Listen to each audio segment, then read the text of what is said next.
The worst thing about caffeine is that it destroys your life without you even noticing it. And before you've let go of it for at least 3 months and you try it again, you don't even realize all the damage that it causes to your life. You're not tired in the morning, it's the caffeine withdrawals kicking in. You don't have a weak bladder, it's the caffeine doing it to your body. Let's go through a brief timeline of what happens if you let go of coffee or you drink coffee for the first time and you try it for just 14 days.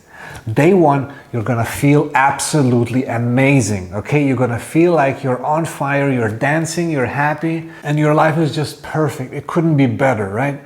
The day after, you try it again, right? Because you want to repeat that success. You want to have that feeling again. This time, you feel it a little bit less, right? On day 3, you wake up and you notice that you haven't slept the best. But you know, life is a wave, right? Things go up and down. Stuff like that happens all the time, so you don't overthink it, right? You just return to your routine, you have your coffee, you continue. The day after that, on day 4, now, you know, it starts compounding. You suddenly feel that your body is a little bit more stiff than usually. You feel like you're not really fresh in the morning, but hey, you know, you're gonna have that cup of coffee and that feeling is gonna go away. By the next week, however, you wake up and you no longer feel good. You feel quite bad in the mornings. You still get out of bed, right? Even though you feel bad, and you know that if you're just gonna have that cup of coffee, that bad feeling is gonna go away. You just have to get started, right? It's like this feeling where you just have to get started and then everything is gonna be fine. However, now you no longer want the coffee, you need the coffee. And you're no longer dancing when you drink the coffee. It's just something that you drink, you know, just like water.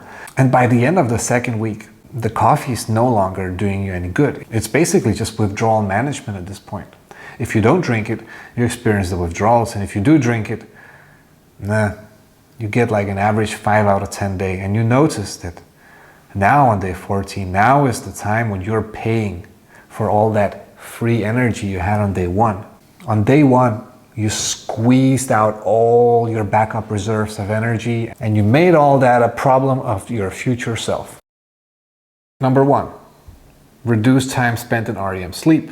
Reduced ability to process trauma, rapid deterioration of your mental health, reduced capacity to generate insights, limited ability to consolidate memories, reduced overall sleep duration, chronic elevated stress hormone levels, faster health deterioration and aging, less life satisfaction and contentment, blocking your response to testosterone, worsened oral health, increasing the level of stomach acid, increased chance of acid reflux, increased chance of heartburn, stomach pain, loose stools, frequent toilet visits, inability to absorb micronutrients, reduced zinc leads to reduced T levels, reduced iron leads to anemia.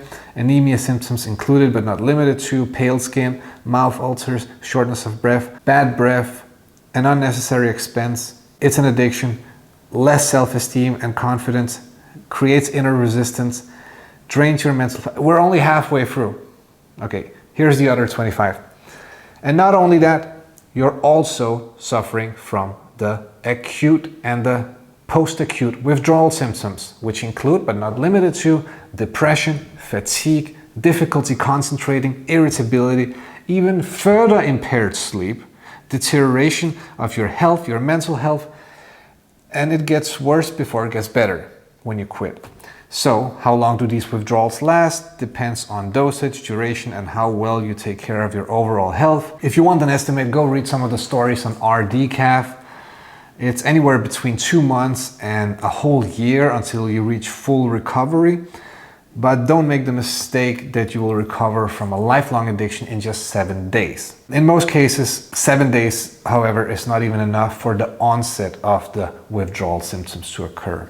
That is pretty much coffee or caffeine. Very similar. Coffee is maybe a little bit worse than caffeine. And can you have a cup of coffee every 3 months or something? Good for you. But as soon as it becomes a daily habit, you're going to have that negative compounding effect of especially your sleep that is just going to deteriorate every single day. So that's it for this video. Thanks for watching.